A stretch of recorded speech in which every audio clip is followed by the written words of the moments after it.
This is inevitable, right? So I blame the adults. No, we gotta go to the classroom. Yeah, we're gonna bring it. Oh, okay. They're gonna end up over here. It'll keep him busy, I guess. All right. Well, good morning, everyone. Let's go ahead and open with a word of prayer, and then we'll get started here.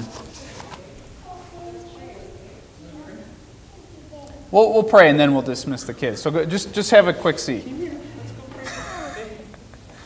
All right, let's pray. Our Heavenly Father, we do praise you this morning. We love you, O Lord, and we just think of your holiness and righteousness.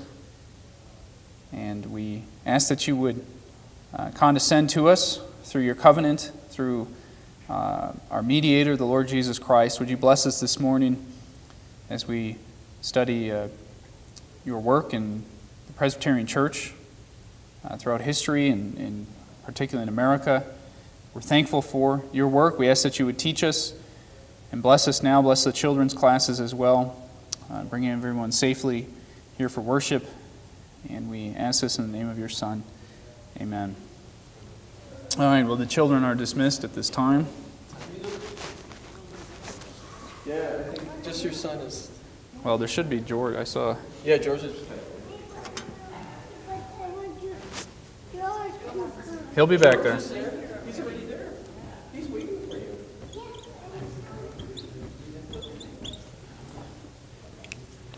All right, well, we are continuing our study of Archibald Alexander and Princeton Seminary. Last time we discussed the founding of Princeton. There was already the College of New Jersey from about 1746, but that proved to be insufficient for the training of ministers. And so, just time-wise, so we know this is the Presbyterian Church in the United States of America, PCUSA, which was, they formed the General Assembly, their first one 1789, excuse me. And they decide, well, we need a seminary. So Princeton is the official, I think they had one more later, but Princeton's like the denominational seminary. There's going to also be some seminaries established more locally by synods. We'll get into those later. But Princeton's a big deal, right? It's a big deal in Presbyterian history, and so that's why we're going to spend a little time on it. So last time we got more into the founding of Princeton. You have the first professor, Archibald Alexander, 1812. Then they add Samuel Miller the next year, 1813. They're going to add another guy, Charles Hodge, which is, I believe, the most famous of the three. But those three were, for a time, all teaching together. So let me mention a little bit about Hodge. We're mostly going to talk about Archibald Alexander this morning, but let me talk a little bit about Hodge. Let me give his dates: 1797.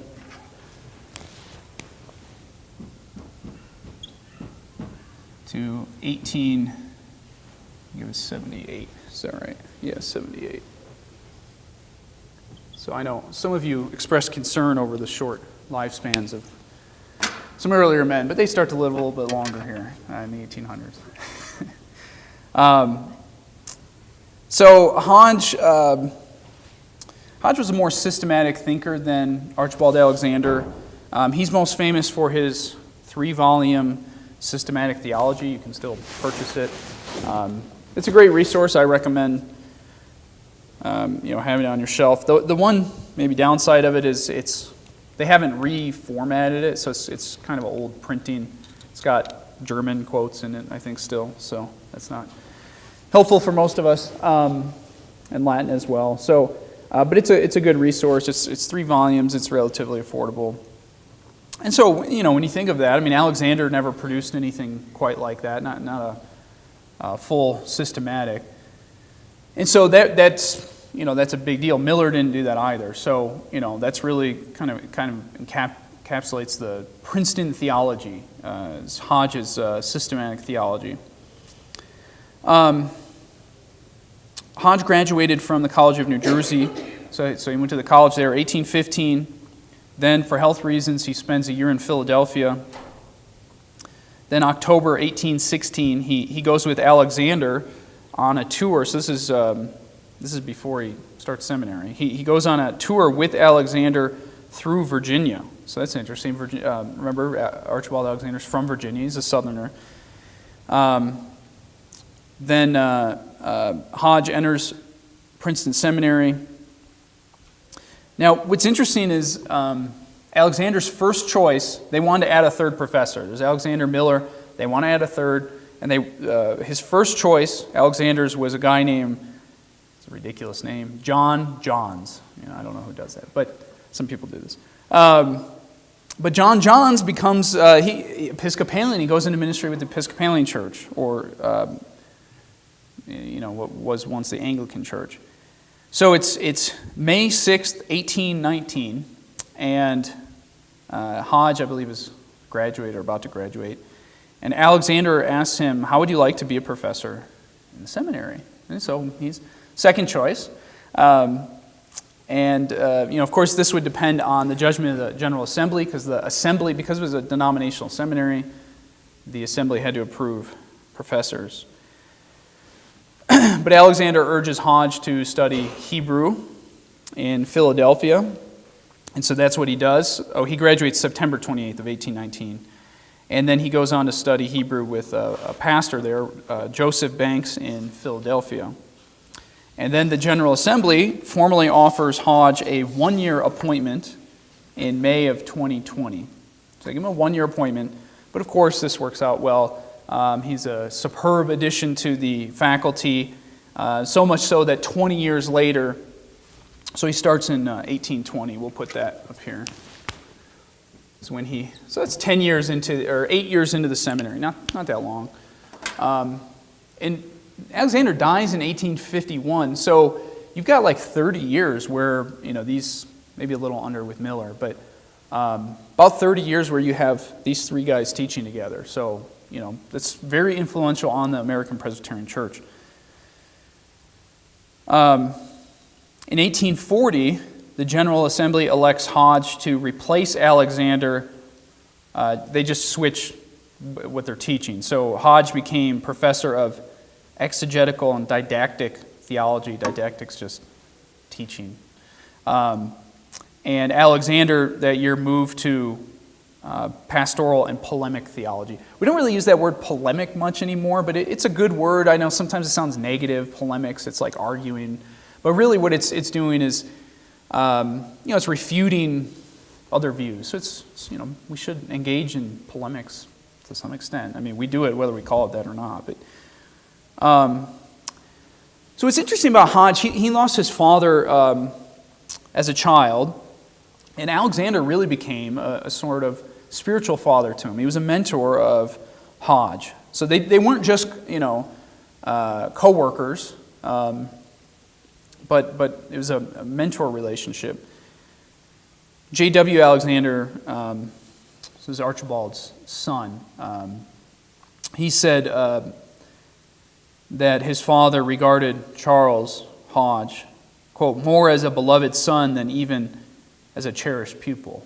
Right? So that's how he was understood. A.A. Hodge, so sorry, I know there's all these names. A.A. Hodge is Charles' son.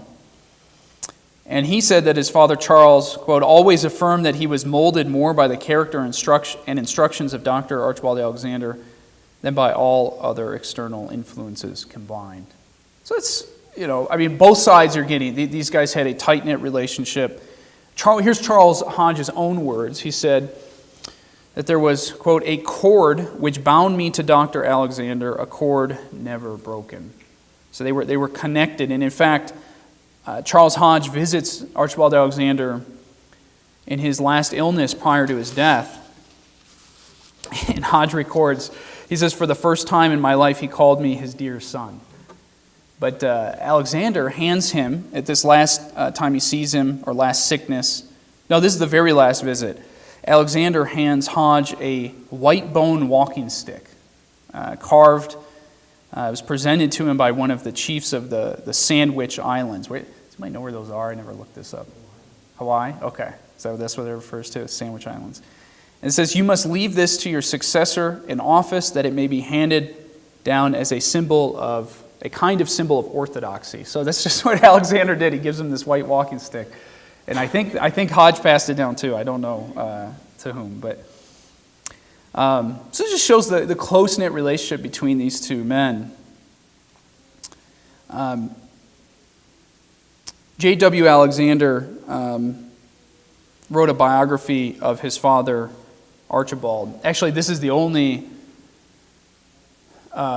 take it back. There's two biographies of Alexander.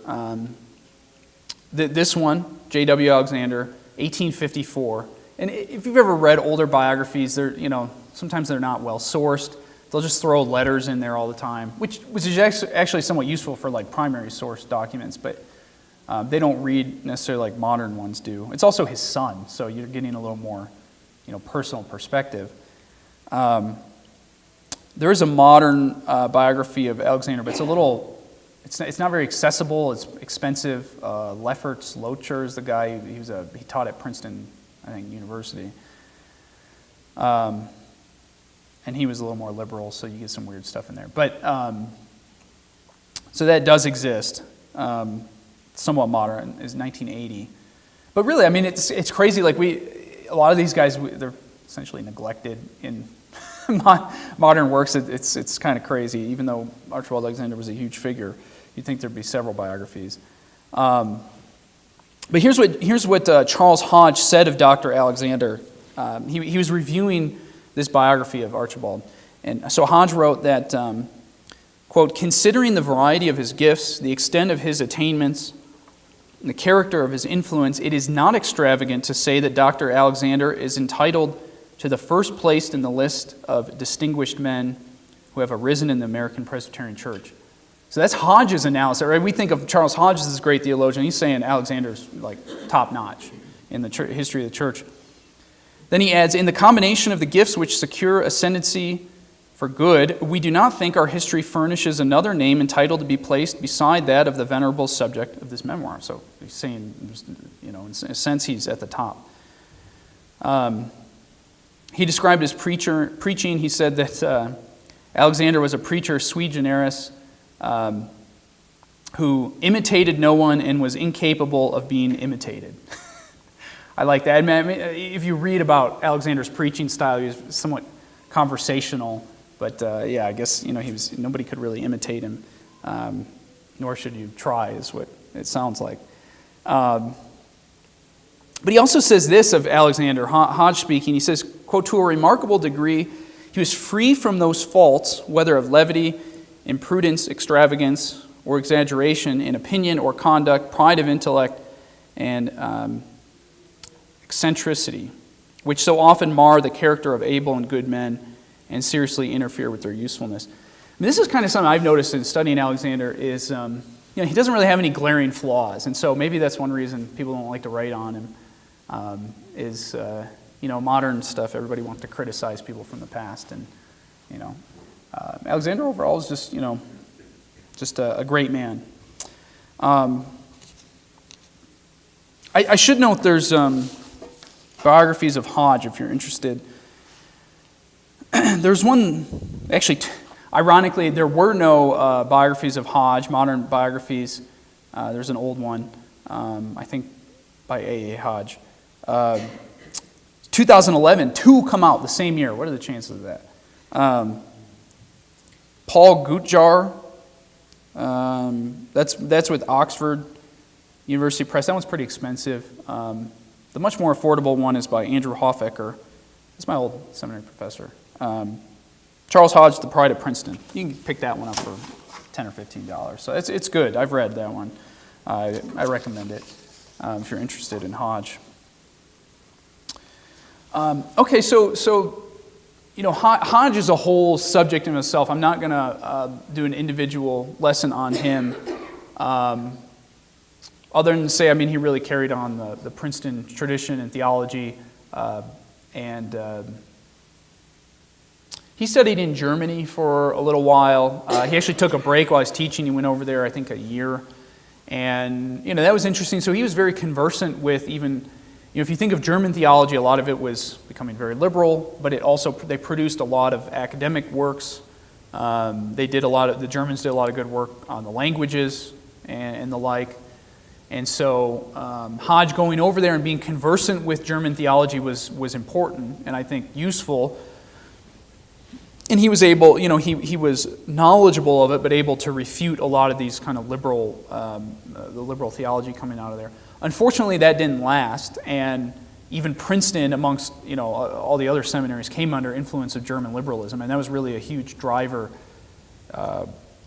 as to why the seminaries became liberal and to why the churches became liberal, and caused all sorts of problems. So, let me mention some of Alexander's sons. I mentioned some of them before. I'll mention some of them that went into ministry. Samuel Davies Alexander, right? Just why not combine all these great names? So Samuel Davies Alexander, he became a student at Princeton in 1844. I think he became a pastor. I've mentioned J.W. Alexander. He's well known on his own. So it's James Waddell Alexander. If you remember, I mentioned James Waddell was the blind preacher in Virginia. He was well known in his own right. So you got J.W. Alexander. I don't know if we do this as much anymore, but you got somebody famous in your family. Well, let's name somebody after him. That's what they would do. First and last name, and then so it comes the middle name. So he's 1804 to 1859. James Waddell Alexander entered the seminary 1822, and then he ends up pastoring 1827-28. He actually pastors where his father did. It's kind of wild. Charlotte Courthouse in Virginia. Then he goes to Trenton, New Jersey, First Presbyterian Church, then Duane Street Church in New York City. He actually ends up becoming a professor at Princeton Seminary. 1849, he's elected professor of ecclesiastical history and church government, but he resigns 2 years later. He doesn't like it. He wants to be a pastor, so not a seminary professor. So he leaves. He actually dies 1859, so only 8 years after his father. And then there's another guy, J.A. Alexander. I realize these are close enough that people probably just confuse them all the time. I think I do. That's Joseph Addison Alexander. He's also well known. I realize not as well known as Archibald Alexander, but J.A. Alexander, 1809 to 1860. He was an adjunct professor of ancient languages and literature at Princeton College. So he starts at College of New Jersey for 2 years. Then he goes and studies in Germany for a year. Then he joins Princeton Seminary faculty. Now, J.A. Alexander is fascinating because whereas his brother James J.W. he's just a preacher. He's even got a book on preaching, so he's known some. But J.A. is just like he's a polyglot. He's just like this brilliant linguist. And let me mention some of the languages he would study. I don't like the language dead languages. We'll say older languages. Arabic, which is still alive. Syriac, Aramaic, of course, Hebrew, Greek, Latin. But he was also studying modern languages, Portuguese, Danish, Turkish, others. I mean, this guy it was wild when you read about this. He I think demonstrating his linguistic genius, he taught Oriental and biblical literature at Princeton first as an instructor, then eventually becomes full professor. But he dies in 1860, only 9 years after his father, and only 6 months after his brother James. So, within a short time, I guess we'll say within a decade of Archibald Alexander's death, there's no more Alexanders at Princeton. So they all three of these men die within a decade. It's kind of wild. When they called J.A., they called him just Addison, Joseph Addison. But when he died, James Henley Thornwell, which you may have heard of, he's a well-known South Carolina pastor and professor. He wrote to Hodge, Charles Hodge, and he's speaking of Addison. He said, "I admired his genius, his learning, his piety and eloquence. His commentaries on Acts and Mark I regarded as models, as nearly perfection in their kind as human skill could make them."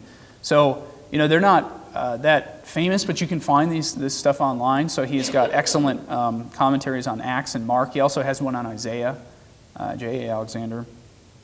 I love this quote by Thornwell, though. He adds, just so you know, Thornwell and Hodge were like rivals on a lot of issues in the church. But he could still write to him in 1860, and Thornwell's going to die the next year. Thornwell writes, "But my dear brother, God reigns. Let us rejoice that we have this bright and beautiful light so long among us. It was given in grace, and it was removed not without wisdom and mercy. We must all soon follow," which Thornwell did soon follow. But that was his attitude towards, thanking God for the gift of, his servants in the church. Okay, I want to focus a little more on Archibald Alexander. Any questions on that, any of these guys? What about Mom? Is she still living when all these guys passing away? I think she lived for a while after. And they had I think 7 children. Six boys, one daughter. So It's a lot of grief pretty quick. yeah. Phil. Yeah, and you might have already discussed it, but what was the age difference between Charles Hodge and Archibald? So let's see. Archibald was born 1797, and I think Alexander was born 1778, if I'm not mistaken. I think that's right, unless I have it wrong. It's close. So that would put them 19 years apart, I guess. So. Yeah, so not too far, but somewhat like a father-son relationship. Yep. Were Hodge, Miller, and Alexander the only professors at Princeton Seminary? They eventually added others, but for the time, that's mostly what they had. Let's see, I know they added John Breckenridge at some point, but he was only there for like 3 years, 1836 to 38. Pastoral theology and missionary instruction.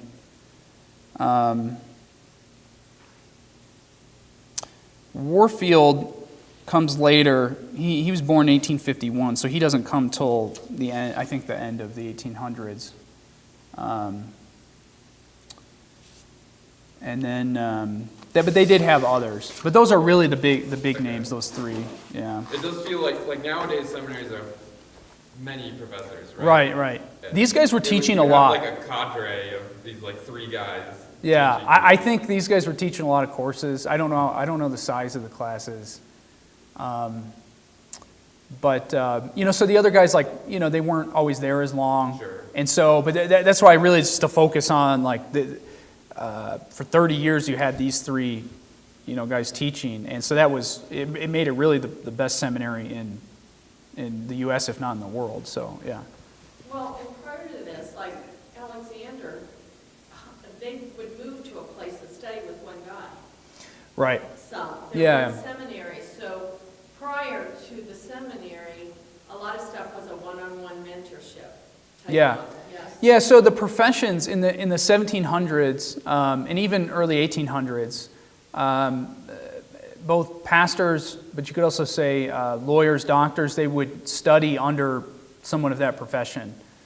But they ran into problems. One, everybody wanted to study with the most successful guys, and then, of course, they probably had the least time to teach and train people, so it was just a problem. And so, with theological education, what happened early on is you have the push for Princeton in 1812. I know with the Synod of Virginia, they end up appointing a theological professor. So sometimes the synods or presbyteries we're going to call a guy, at least part or full time, he's just going to train ministers. And so there's a guy in Virginia that does that, Moses Hogue. But that he dies. That eventually leads to the formation of Union Theological Seminary in what is now Richmond, Virginia. Before it was in a different town. And so you have this push even for these other places, because like Virginia, they're kind of concerned. They're like, well, look, not everybody's going to want to go to New Jersey. We want to keep guys in our region, and so that you have a push for other seminaries. You eventually have Louisville Seminary. You have one started in Texas, Austin Theological Seminary. Those were all Presbyterian. And then you have others. Some of them are even independent in like New York. There was another Union Seminary in New York. We'll mention some of those more later because there's some different dynamics with old school, new school going on. So, anything else? Yeah, I mean, it is interesting how people used to study with the individual pastor, and it just, but that's why you have this push. It wasn't producing enough. I've kind of mentioned that where you had way more Baptist and Methodist pastors because they didn't have the educational requirements. And so the Presbyterians, like, this actually came up at the General Assembly level, like, should we relax the requirements? And it was like, no. Like, everybody that says it was the thought, no, we're not relaxing the requirements. That's a terrible idea. But we just got to find another way to educate pastors. And so that was the point of seminaries. I know some people don't like the seminary model. There's debate over that even today, and a lot of things are moving online. But I actually think the seminary model is good, as long as we can help make it financially feasible. I think it's good to send pastors away. So this is a plug for supporting Greenville as we do, right? I think it's good for pastors to go study for 3-4 years. It's focused study, and the online stuff's just not the same. You don't get the interactions with professors and other students that's my own experience. I studied for 3 years at seminary, and I think it was worth it, well worth it. So it wouldn't have been the same just taking courses online. Though it's not bad, it's just the same, it's not the same, so. Okay, let's talk a little bit more about Archibald Alexander. He's, I think, worthy of our attention. Alexander wrote a lot of books, but he also wrote a lot of tracts and articles. I think I mentioned this last time, but let me mention again. You have the biblical repertory.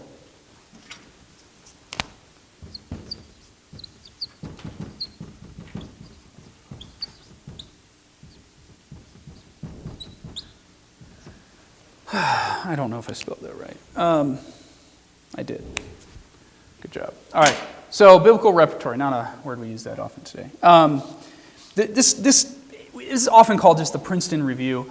It went through a number of names. This gets very frustrating when you are reading about older journals, as they constantly are changing the names. It went from Biblical Repertory, and Theological Review, then the Biblical Repertory and Princeton Review. So it's just Biblical Repertory or the Princeton Review. Call it whatever you want.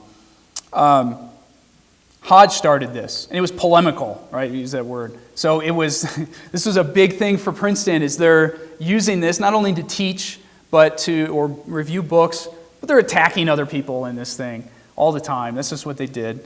And so it's great. So you can go back and read about some of these debates and whatnot. It's estimated that Alexander contributed 77 articles to the journal. 77 is a lot. It's estimated that Addison, his son, wrote 93 and James 100. I don't have numbers for Charles Hodge. I'd be scared to see how many he wrote. If those men were writing that much, Hodge, it's probably double that or something. But so a lot of stuff ends up in there. I know, one fascinating thing is you go read these and they're anonymous. They don't have names on them, which, if you're trying to research this stuff, sometimes it can drive you mad. John Holt Rice was the same way with his Virginia magazine. Is everything's anonymous. So people will say, "Oh yeah, this was by such and such," and then I'm always like, "Well, are you sure? How do you guarantee it?" Well, the good news is the Princeton Review did come out with like a later edition where they listed a lot of stuff from the past. So that helps guide people. Sometimes you have to, find clues in personal letters and things like that where they mention their articles. But Alexander is probably the most famous one. There's a few he wrote, maybe two, against what was called the New Divinity, and that was kind of the New England theology post Jonathan Edwards. And I'll mention them more. Again, I think I mentioned them a little bit, where it's associated with like Samuel Hopkins, Hopkinsianism.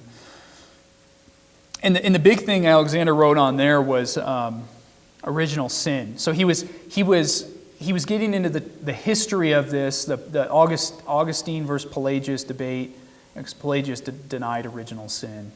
And so Alexander was getting into that, and then, basically he has some comment in there about, some people basically rehashing Pelagianism, and that, I don't think he would have said that about Hopkins, but some of the more radical New Divinity guys. So that's one of his most famous articles there. Early on, Alexander wrote a lot on what we would call apologetics, defense of the Christian faith. His first book, 1825. Well, he was asked to respond in a sermon to a group of rationalists, students at Princeton College, which is a college in New Jersey. So this is 1823, and then it's turned into a book, 1825, A Brief Outline of Evidences of the Christian Religion. He writes another book in 1826 on the canon of Scripture. And then what he ends up, and so this also gets confusing when guys do this with editions, he ends up taking the brief outline of evidences, expanding it, and then adding an abridgment of his canon book. And so it's kind of squished them together and forms 1830 work. So this is the one if you want to read something. Evidences of the authenticity, inspiration, and canonical authority of the Holy Scriptures. You've got to love those long titles with no subtitle. It's not as bad as the Puritans, though, trust me. So that's 1830. Evidences of the authenticity of Scripture. And that is reprinted today by Lexham Press as, they got to change the title, The Truth, Inspiration, and Authority of Scripture. Okay, so you can find this online. It's a good book. It's pretty cheap, and I recommend that. It's older style. It's not presuppositional apologetics. It's more classical approach. And he deals with the truth of Christianity from the testimony of miracles, biblical prophecy, and then he deals with the canon. So he argues against things like the Apocrypha. So yeah, it's good. He also did a pocket dictionary of the Holy Bible, which went through several editions. I've mentioned this before, but I'm going to mention it. Another one of his probably his most famous book, Thoughts on Religious Experience.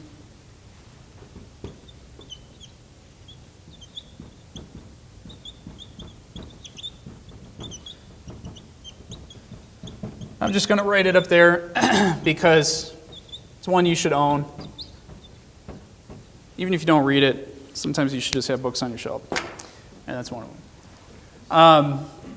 And it's good. It's really good. I'll just mention, one of the challenges, sometimes with older books, he just takes like massive quotes or like from other books, like that can go on pages, and that annoys me. I'm just not going to lie.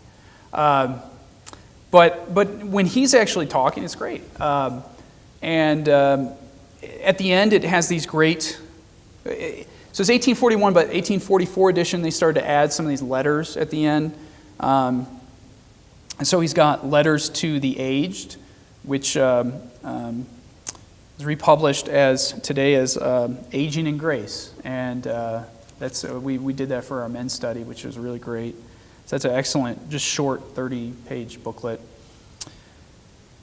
Has others in there, letters to widows, widowers, mothers. It's just, so actually I like the back of the book better than the rest. It's reprinted by Banner of Truth, though I think it was out of print when I looked recently, or they were out of stock, which I don't know why they run out of stock of some of these things. So one thought there is, if the book is really good and it's affordable, you just buy it right now. That's my thought. You just get it because it might be gone, especially old works primarily. So that's my experience. You can always read it later. Okay, let's see. I was going to say something there about New Side. Oh, so Charles Hodge wrote a book, 2-volume, on Presbyterian history. This is Hodge, 1839 and 40, that favored the old side and critiqued the new side. So this is kind of a little review of old side, new side division, which was really mainly over revivalism, right? The role of revivalism. If I remember my dates, 1743, 1758. I think that's the 15-year old side, new side split. They eventually come back together. So Hodge writes this constitutional history of the Presbyterian Church, and I think this was to get at the new school, not to be confused, because this split already happened like 2 years before, 1837-38. But so Hodge is siding with the old school, or sorry, if I'm doing this, you guys are going to do this too. Hodge is siding with the old side in the revival controversy. Now, that differs with Alexander. Alexander was actually quite favorable towards the new side, Samuel Davies and those guys. So Alexander wrote another book that was the history of the Log College. We mentioned them. This is called Biographical Sketches of the Founder and Principal Alumni of the Log College, together with an account of the revivals of religion under their ministry. Yeah, that's like getting towards Puritan titles right there. That's 1845. We just call it the Log College. History of the Log College. And this included biographies. So this is Alexander. He writes biographies of the one teacher, William Tennant Sr., also other students who became preachers, Gilbert Tennant, Samuel Blair, John Blair, Samuel Finley. And, so he gets into this. He credits these men with infusing a new spirit into the Presbyterian Church. So Alexander was quite favorable towards the new side. In fact, this is interesting. The 1851 edition of the book, so he dies that year, so he must have just recently finished this. He adds a chapter in this Law College on the College of New Jersey.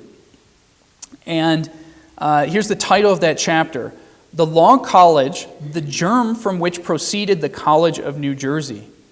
So he's showing there was a connection between the two, and that the Law College closed in the early 1740s, and then William Tennant Sr., the one teacher, dies, I think, 1746. And that's the year that the College of New Jersey opens. And so there was a definite connection between that Law College in Neshaminy, Pennsylvania, with the College of New Jersey. And Alexander writes that that the founders of the College of New Jersey were, quote, all the friends of the Log College, and he says that most of them had received their training, both in in classical and theological learning, within the walls of this humble institution. So Alexander's showing historically that the College of New Jersey, the founders, the trustees, and all these men were trained at the Law College. So there's a connection there. So that's important. Alexander also compiled sermons by the Law College men, and it's kind of a supplementary work. It's titled as Sermons and Essays by the Tennants and their Contemporaries. So if you want to go read some of that, you can find all of that online. If you want to read any of this stuff, it's all free if you don't mind reading PDFs. You just go to Law College Press website. I think it's lawcollegepress.com. Could be lawcollege.com. Just search Law College, and then you just type in the name Archibald Alexander. That's what I do. Law College, Archibald Alexander. Page comes up, and you can see all the resources. You can do a search on the page for whatever title you're looking for. And I'm just going to warn you, for somebody like Alexander, it's a lot of stuff, because it's going to have even letters and stuff on there, so you'll be scrolling for a while. So Alexander was disappointed by Charles Hodge's earlier assessment of the new side. Remember, Hodge was critical. He's favorable of the old side. However, I've noted this, Alexander's history of the Law College And then he also wrote a letter to Hodge defending the new side. Remember, they were close. It seems like it influenced Hodge. Why? Well,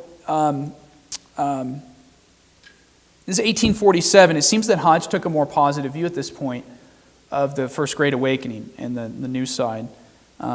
He wrote in, this is a letter, this is an 1847 article by Charles Hodge, and he wrote, quote, "We believe, moreover, that we are largely indebted for the religious life which we now enjoy to the great revivals which attended the preaching of Edwards, Whitefield, and the Tennants, and at a later period of Davies, Smith, and others in Virginia." So it seems Alexander changed his mind to some extent. That's how I read it. Other works by Alexander, A Brief Compend of Bible Truth, 1846. It's kind of like a short, systematic work. It's very short. Reformation Heritage has republished that as, instead of a compend, they changed it to compendium. I guess that's how we say it today. A Brief Compendium of Bible Truth. That's edited by Joel Beakey. I would encourage you to pick that one up as well. It's good. Some sermons of Alexander's were published as what's called practical sermons. That's available if you want to read some of his sermons. Now, it's not a great sample, though, of his sermons because he shortens them. So they're made to read. They're relatively short. So I shouldn't say it's not a good sample. It's not actually going to tell you his full sermons. In fact, we don't have a lot of his full sermons.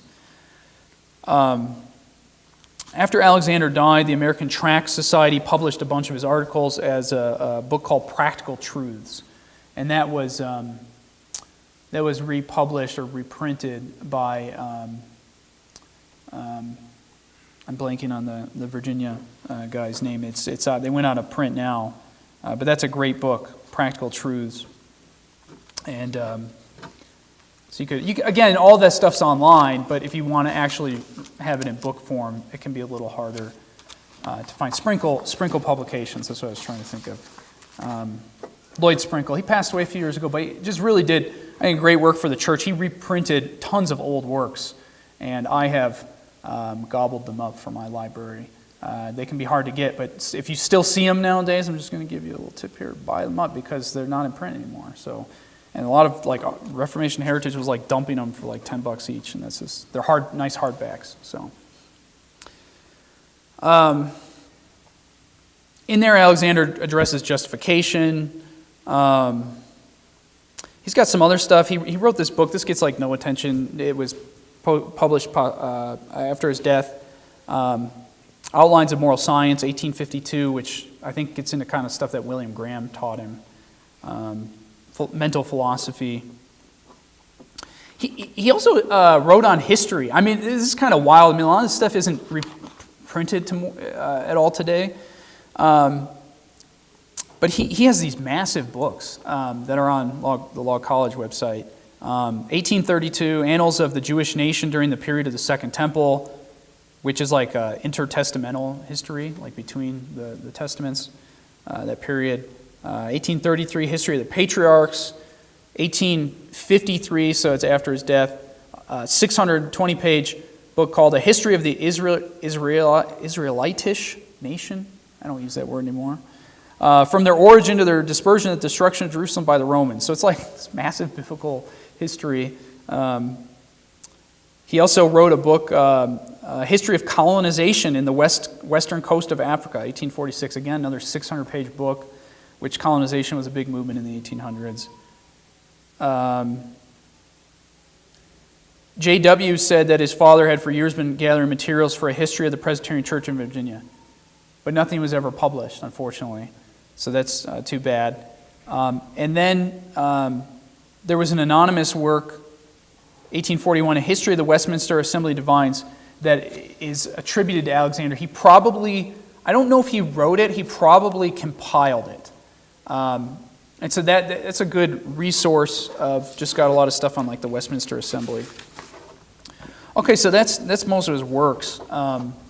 You can see, he doesn't have anything really like Hodge's systematic theology, but he does have some good books that are worth reading. I think are beneficial for us. I mean, in some ways, Alexander's kind of like a modern Puritan. You know, he was really into the, I'll mention some of this, he was really into the Puritans, 16th, 17th century theology, and so he's channeling a lot of that stuff in his writing. And I think you see that most maybe in Thoughts on Religious Experience. I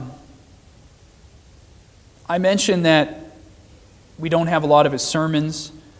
He only published about 50 sermons during his lifetime, many of which are in that book, Practical Sermons. J.W.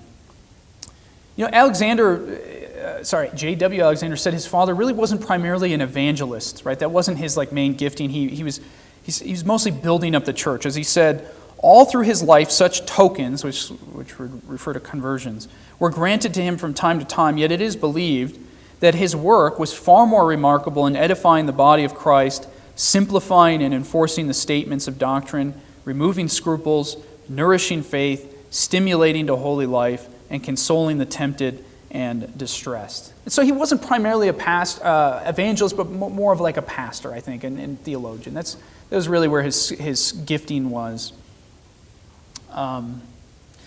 And so, and he has stuff on preaching and catechism. I'm not going to get into all of that here. I did want to mention the Princeton sometimes gets charged as being rationalistic, right? That they just took Enlightenment ideology and they moved away from the earlier Reformed theologians. That's sometimes charged, okay? In fact, that was a big thing that the neo-Orthodox or Bardians like to say. They would charge Princeton with this kind of thing. Of course, those guys later took over Princeton, so that's maybe part of the problem. Is they want to, attack the earlier Princeton guys. Now, here's the thing. There's been some response to that by a guy named Paul Helseth. He wrote a book, Right Reason in the Princeton Mind. And he basically argues that, no, Princeton, Alexander, Hodge, these guys were in Warfield. These guys were not influenced by the Enlightenment. They were following the earlier Reformed theologians. I think it's actually probably a little bit of both. They were mostly following the earlier Reformers. They were mostly faithful to them. I mean, Hodge has some statement like, there's never been a new doctrine at Princeton, or, I'm paraphrasing. You might have heard that before. But there is some evidence that Hodge messed a little bit with the doctrine of God and simplicity and some of these things. And so I don't want to get into that too much, but there is some writing on this. And a big influence there was Scottish common sense realism. And I'll write that up here because this might come up again. This was influential on a lot of the American theologians, so it's just good to know what they're getting. Thomas Reid was a Scottish philosopher. I'm blanking on the other guy that Hodge used here, but Reid's kind of the big name, the founder. So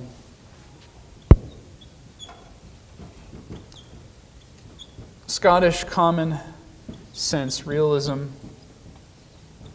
Now, I'm no expert in this subject, but I do know this was kind of responding to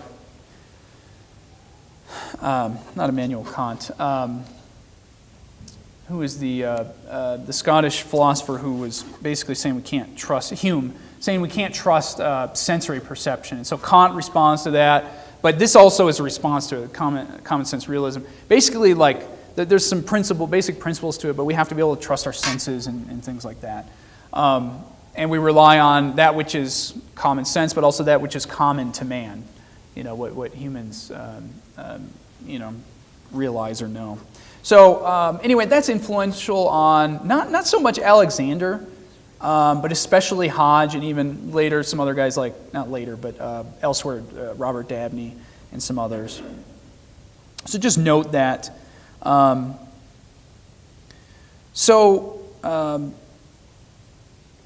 me see here. So I mentioned there's this later biography of Alexander by Lefferts Locher. I think he was a neo-Orthodox Bardian guy, which is not good. Without getting into it too much, they're moving away from kind of historic theology. Locher argues that Alexander in his youth blends affections and intellect in a way similar to Jonathan Edwards, but he says later in life Alexander moves away from that, and so he's criticizing him. In fact, Locher charges Alexander with holding a dualism of mind and heart, and that, quote, he tended to separate both theology and ethics from religious experience. Now, I think that's actually pretty ridiculous, which is odd for a guy who, this guy wrote a whole biography on Alexander. Now, let me show why I think that's ridiculous. He said it affected, granted, he did say it affected his errors in the old Princeton theology even more. But so he's saying there's a dualism of mind and heart. Okay. I mean, if you read Thoughts on Religious Experience, I don't think there's a dualism of mind and heart. Okay. So that doesn't really make sense. But actually, Alexander, let's see, this is in Thoughts on Religious Experience. He warns against, quote, this is Alexander, against, quote, making too wide a severance between the understanding and the will, between the intellect and affections. So Alexander's warning against the very thing that Locher charges him with. So I find this, to just not be a fair criticism of Alexander. In fact, Alexander blends affections and the intellect. So this is important for us to think is we want to be a thinking people, but also have our affections directed towards God.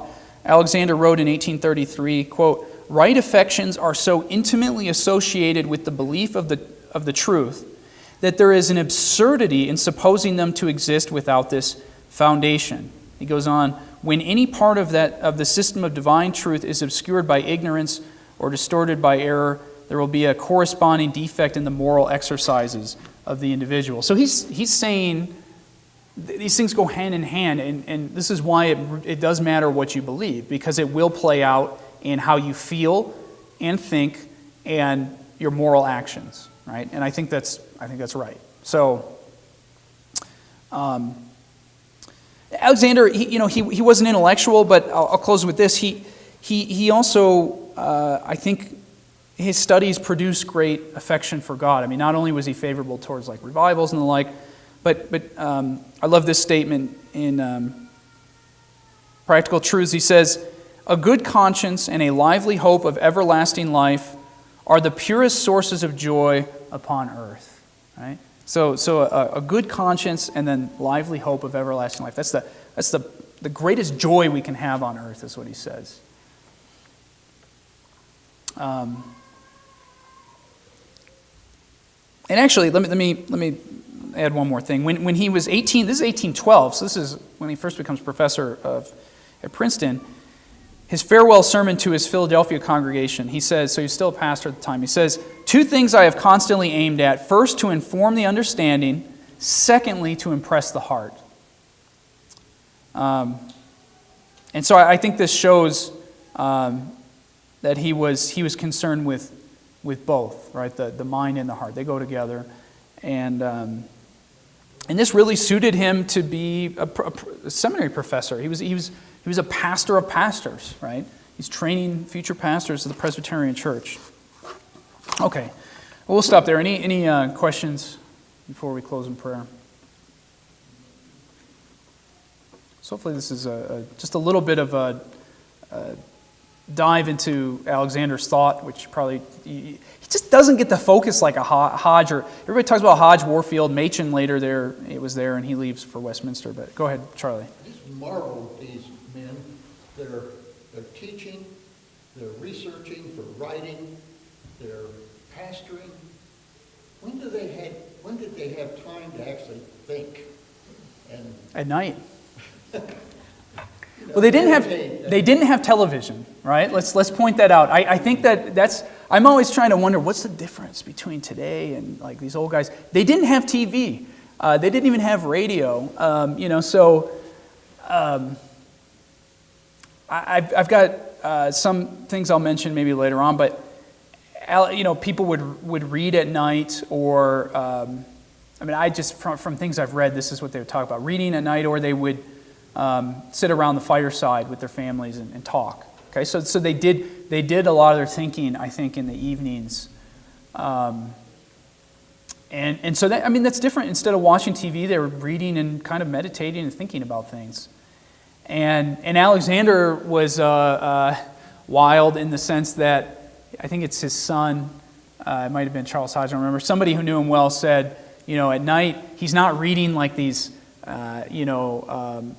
easy to read books. He's actually like perusing like Latin works, in the 16th and 17th century. So, he's at night just like as focused as we'd be in the morning or something, or maybe more so.